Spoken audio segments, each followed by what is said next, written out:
हुए चुनाव के लिए मतगणना जारी है। चुनाव आयोग के रुझान के अनुसार राज्य में एक बार फिर से नीतीश कुमार के नेतृत्व में एनडीए में गठबंधन की सरकार बनती हुई नजर आ रही है। चुनाव आयोग की वेबसाइट के अनुसार एनडीए गठबंधन 127 और महागठबंधन 98 सीटों पर बढ़त बनाए हुए है। जैसा कि हमने आपको वैश्य व्यापार के ओपिनियन पोल में दिखाया था, आंकड़े उसी ओर जाते हुए दिखाई दे रहे हैं।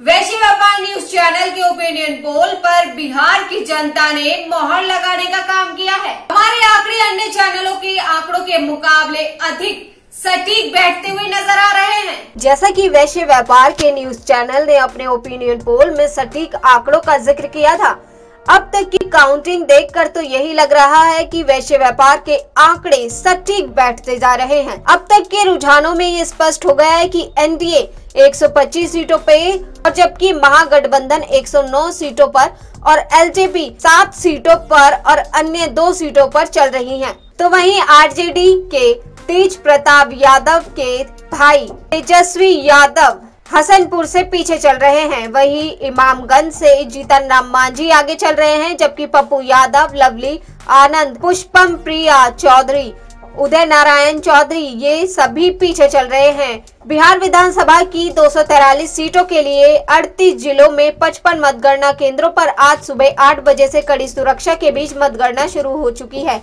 19 कंपनियों को मतगणना सुरक्षा की तैनाती के लिए लगाया गया है। सभी निर्वाचन क्षेत्रों के लिए 11 काउंटिंग ऑब्जर्वर को नियुक्त किया गया है। इन्हीं की निगरानी में गिनती का काम चल रहा है। काउंटिंग से जुड़ी तमाम जानकारियों के लिए हम आपको सीधे अपने संवाददाताओं के पास लिए चलते हैं। नमस्कार, आप देख रहे हैं वैश्य व्यापार न्यूज चैनल में। आपके साथ माधुरी कश्यप बात करेंगे। बिहार विधानसभा की इस समय मतगणना हो रही है।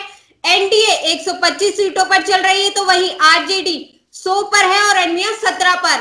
इसी पर हम बात करेंगे। रंजन हमारे संवाददाता जुड़ चुके हैं। रंजन, कौन किस सीट से आगे चल रहा है, इसके बारे में हमारे दर्शकों को विस्तार से बताएं। जी, अभी माधुरी जी अरवल विधानसभा क्षेत्र से जो महागठबंधन के प्रत्याशी महानंद मालिक हैं, वो अभी 2000 वोटों से आगे चल रहे हैं ये दूसरी राउंड में जी। और खुर्दा विधानसभा क्षेत्र के राजद के प्रत्याशी भाई कुमार वर्मा जी वो जदयू से 3200 वोटों से आगे चल रहे हैं जी माधुरी जी। और अभी कड़ी सुरक्षा की व्यवस्था इंतजाम की गई, जिसमें केंद्रीय अर्धसैनिक बलों की 19 कंपनियों की एजेंसी बल तैनात की गई है। बीएमपी फोर्स और जिला पुलिस फोर्स बल भी तैनात की गई है। पल पल की जानकारियां हमारे तक पहुंच पा रही है। अरवल से हमारे संवाददाता लगातार आपको ये जानकारी दे रहे हैं कि कौन किस सीट से आगे है। इसी पर हम आपको पटना लिए चलते हैं। हमारे संवाददाता ज्ञान शंकर जी वहां पर मौजूद है। चलिए आपको सीधे पटना लिए चलते हैं हमारे संवाददाता ज्ञान शंकर के पास। आज सुबह 8 बजे से ही मतगणना शुरू हो चुकी है। नीतीश कुमार की बढ़त मिलती हुई दिखाई दे रही है। ज्ञान शंकर जी पटना से हमारे साथ लाइव जुड़ चुके हैं। ज्ञान शंकर जी, क्या ऑल ओवर अपडेट आप देना चाहेंगे हमारे दर्शकों को?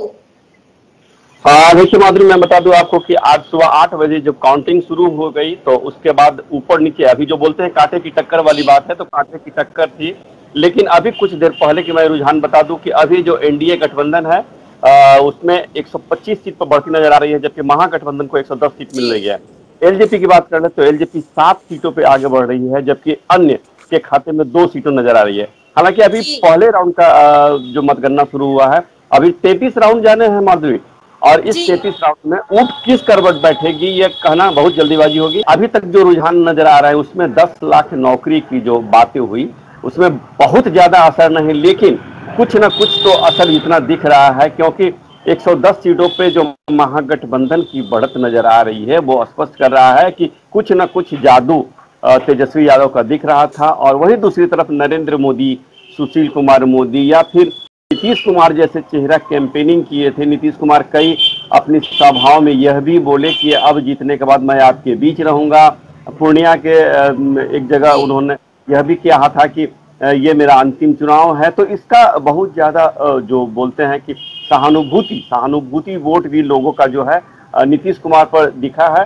और ये अब कुछ घंटों के बाद ही स्पष्ट हो जाएगा कि ये कितना असर हो रहा है। माधुरी, मैं एक और बता दूं कि बहुत सारे जो महत्वपूर्ण जगह हैं जहां पर चर्चाएं थी, इमामगंज से जहां जीतन राम मांझी की बात करें, जीतन राम मांझी आगे बढ़ते नजर आ रहे हैं, आगे है वो। और दूसरा कि पटना के एक सीट पर जो पुष्पम प्रिया चौधरी थी, अपना विदेश से नौकरी छोड़कर यहाँ राजनीतिक में आई थी, वो पिछड़ती नजर आ रही है। एक मैं और बता दूं, पप्पू यादव की बात कर लूं तो पप्पू यादव जो मधुपुरा से चुनाव लड़ रहे थे वो भी पीछे चल रहे हैं, लवली आनंद ये भी पीछे चल रहे हैं। तो बहुत सारे नेता ऐसे हैं जो कद्दावर नेता थे, जिनकी राजनीतिक बहुत अच्छी विसाद मानी जाती है बिहार में, वो काफी लोग पीछे चल रहे हैं। हालांकि नीतीश कुमार के मंत्रिमंडल के बहुत मंत्री जो हैं वो भी एक दो जगह को छोड़ भी दिया जाए तो कई जगहों पर उनके मंत्री आगे चल रहे हैं। और जैसा होगा माधुरी, मैं समय समय पर लोगों को वैश्व व्यापार न्यूज चैनल के माध्यम से रुझानों को, बढ़त को बताता जाऊंगा। जी माधुरी, तो देखा आपने फैसला बिहार की जनता का। वैश्य व्यापार के आंकड़े अब तक के रुझानों के अनुसार बिल्कुल सटीक बैठते हुए जा रहे हैं। वैश्य व्यापार न्यूज चैनल के ओपिनियन पोल पर बिहार की जनता ने मोहर लगा दी है। तो बने रहिए हमारे साथ, आपको पल पल की जानकारी हम आप तक पहुंचाते रहेंगे।